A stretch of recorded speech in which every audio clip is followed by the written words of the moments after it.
복된 소식 아름다운 소리 AM 1590kHz 시카고 기독교 방송입니다.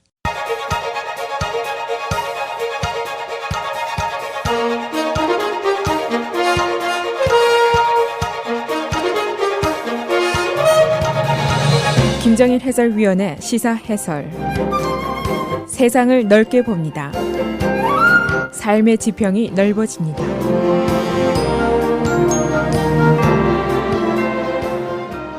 시사해설입니다. 이 북핵 문제의 최근 흐름을 보면은 뭔가 좀 석연치 않다는 기분이 들게 되어 있습니다. 그냥 지나치기에는 뭔가 좀 찜찜하다는 느낌을 얘기하는 겁니다. 한국의 언론들이 지난 주말부터 미국과 중국 사이에 뭔가 말 못할 마쿠 논의가 있었던 것이 아니냐, 그런 의문을 제기하기 시작했습니다. 전후 사정이 전혀 석연치가 않다, 이제 그런 얘기입니다. 한국의 소셜미디어들이 4월 북폭설을 계속 제기하고 있고, 무엇보다도 이제 항모 칼 빈슨, 항로 변경이 그렇습니다. 태평양 사령부가 칼 빈슨의 항로를 바꿔서 한반도 핵의 진입을 명령했고, 동시에 괌에 있던 글로벌 학스, 이 무인정찰기 5대를 일본 요코다 기지로 전진 배치했다는 발표가 있었습니다. 그런가 하면 트럼프가 아베와 지난 3일 동안 2번이나 아주 장시간 통화를 했습니다. 그리고 화이트하우스의 국가안보위원회가 한반도의 전술 핵 배치, 또 김정은 암살조 운영, 이런 이야기를 거론하기 시작했습니다.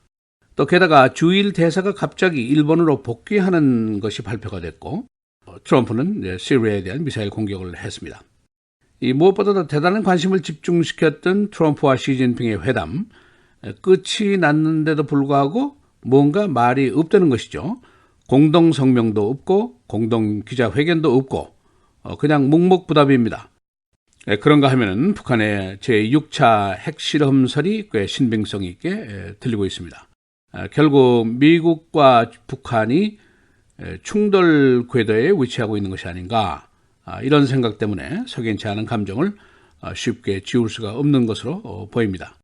오늘은 한반도를 둘러싼 위기 상황, 어디까지 진행이 되고 있는지, 정말 전쟁이 날 것인지, 아니면은 지금까지 몇십 년 동안 그래왔듯이 그냥 설에 그칠 것인지, 여러 가지 주장과 문제 제기들을 정리해 보겠습니다.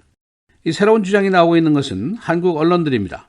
미국과 중국 사이에 마쿠 논의가 있었던 것이 아니냐, 모종의 뒷전 거래가 있었던 것이 아닌가, 그런 의문을 제기하는 언론들이 나오고 있습니다. 그러니까 미국과 중국이 북핵 문제를 논의하다가 이견이 좁혀지지 않아서 할 말이 없으니까 공동성명을 안 낸 것인지, 아니면은 무슨 말 못할 묵계나 뒷거래가 있었던 것이 아닌가, 그런 의심을 이제 하고 있는 것입니다. 미국으로서는 이 북핵 문제가 지금 현재 시간으로 반드시 해결을 해야 될 문제입니다. 지금 안 하면은 사태가 더 크게 악화가 될 수 있습니다. 만일 2, 3년 안에 대륙간 탄도탄 핵이 완성이 된다면 그때는 미국이 크게 궁지에 몰리게 될 수가 있기 때문입니다. 그래서 지금 치잔이 남한이 걸리고 일본이 걸리고 중국이 걸립니다. 또 그런가 하면 중국으로서는 북한이라는 이 버퍼 존, 이 전략상의 완충지대, 이것이 분명히 필요하죠. 또 이 역할을 북한이 해주고 있는데 북한을 버릴 이유가 사실은 전혀 없습니다. 그러나 미국과 중국은 무역 불균형 문제라든가 남중국 해 문제라든가 또 G2로서의 세력 확장이라든가 아주 절대적인 정치적인 경제적인 다른 중요한 이슈들도 가지고 있습니다. 따라서 이건 그대가 갖고 이건 내가 갖고 그런 식의 한반도 문제가 흥정의 대상이 될 수도 있지 않는가, 그런 의문을 하고 있는 것입니다. 세계사라든가 역사에 보면은 이런 일이 얼마든지 있어 왔습니다. 그래서 이 한국 언론들은 미국과 중국의 마쿠 논의에 한국의 운명을 맡겨서는 안 된다, 그런 주장을 계속하면서 미중 대화의 실체가 뭐냐, 이걸 좀 확인해라 하는 주문을 하고 있습니다. 그러나 지금 이것이 어려운 것이 한국에는 지금 권력 공백기이고 대통령조차 없는 그런 상황입니다.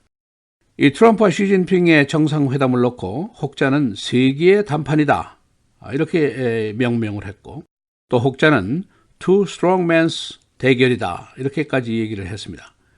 그러나 정작 회담이 끝나고 공동 기자회견도 없었고 공동 성명도 없었습니다. 그냥 묵묵으로 일관을 하고 있습니다. 더더욱이 트럼프는 정상회담 직전에 거의 매일같이 중국에 대한 압박성 발언을 계속했습니다.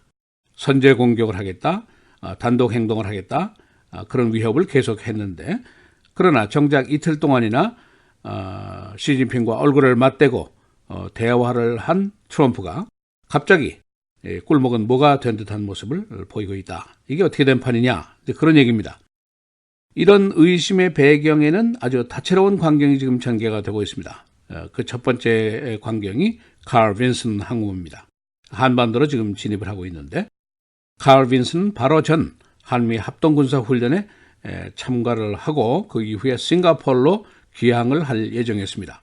그런데 태평양 사령부가 갑자기 항로 변경 명령을 내리게 되었습니다. 이 거대한 항모가 한 달도 안 돼서 한반도로 다시 회항을 한 것, 이것은 매우 이례적인 일이라는 것이 군사 전문가들의 한결같은 의견입니다. 그러면은 실제 북한의 공격용이냐 아니면은 엄포용이냐 위협용이냐 그런 의문이 제기가 되고 있습니다. 북한은 이번 달 안에 제6차 핵실험을 할 것으로 대부분이 보고 있습니다. 4월 15일 이번 주말이 김일성의 105번째 생일입니다. 그리고 오는 25일은 인민군 창설 85주년 기념일입니다. 그러니까 북한이 퍼레이드만 하고 끝을 낼 것인지 아니면은 6차 핵실험이나 ICBM을 또 한번 쏠 것인지 지금으로서는 알 수가 없습니다. 만일 도발 행위를 했을 때 지금 칼 빈슨도 가 있는데 그냥 방어만 할 것인지 아니면은 공격을 할 것인지 이것도 아직은 아무도 모릅니다. 이 트럼프가 시진핑과 디너를 하면서 시리아를 친 것, 결국 미국이 북한과 중국을 향한 경고였다 하는 풀이가 있습니다만 여기에 대해서 북한은 어제 반응을 했습니다. 우리는 그 정도에는 무섭지도 않다. 이런 반응을 보였습니다. 중국은 그냥 그대로 묵묵부답입니다. 한국에 이번 주말부터 북핵과 관련된 소문이 크게 증폭이 되고 있습니다. 소셜미디어들이 북폭설을 계속 퍼뜨리고 있고 대만신문이 북폭설과 함께 중국이 한반도 국경지대에 2개 사단 약 15만 명의 병력을 이동시켰다 그런 보도를 하고 있습니다. 또 몇 개의 일본 신문들은 북한에 대한 공격 날짜까지 보도한 그런 신문도 나오고 있습니다. 또 일본 대사가 갑자기 귀환한 것이 뭐냐? 한국에 있는 일본 시민들을 대피시키려는 계획 때문이냐? 그런 의문도 나오고 있고 트럼프는 아베 총리와 지난 3일 동안 2번이나 통화를 했는데 지난 주말에 있던 마지막 통화는 45분 동안이나 계속이 됐습니다. 비교가 되는 것은 황교안 대통령 대행과의 통화 내용은 별로 구체성이 없던 것으로 나타나고 있습니다. 한국 증시에서도 투자자들이 동요하고 있다. 그런 뉴스도 지금 나오고 있습니다. 과연 이 위기가 어디로 갈 것인지 모두가 시선을 고정시키고 있습니다. 시사해설 김정일입니다.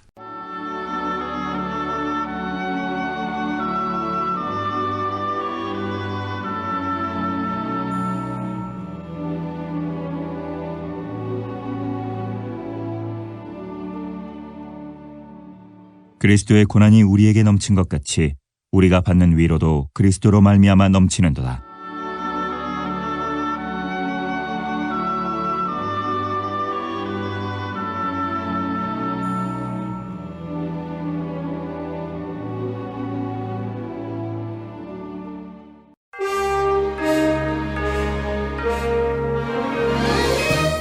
헤드라인 뉴스입니다.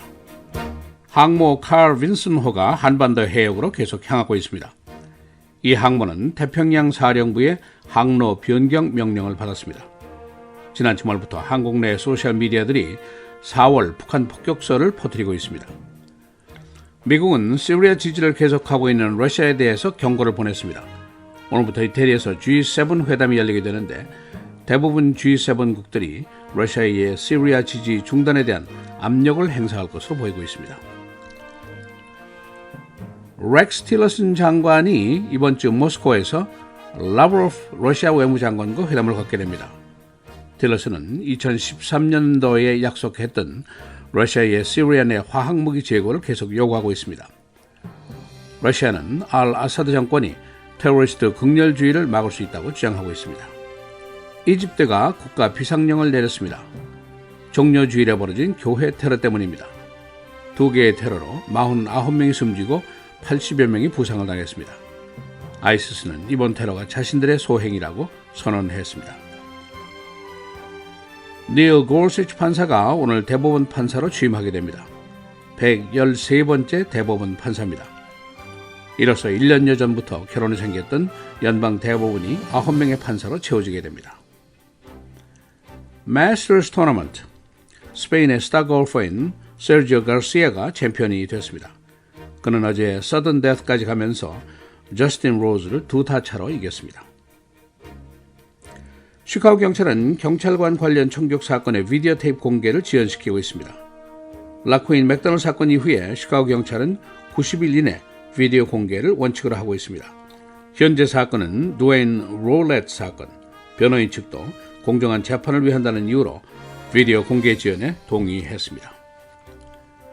NHL 플레이오프, 블랙학스가 오는 목요일 프라이어스를 맞게 됩니다. 유나이티드 센터에서 열리는 이번 플레이오프 7전 4승제입니다. 나일즈에 사는 77살 난 여성이 계단에서 넘어져서 사망했습니다. 그녀는 넘어지면서 계단 벽을 잡았는데 이 석조 버팀대가 쓰러지는 바람에 사망했습니다.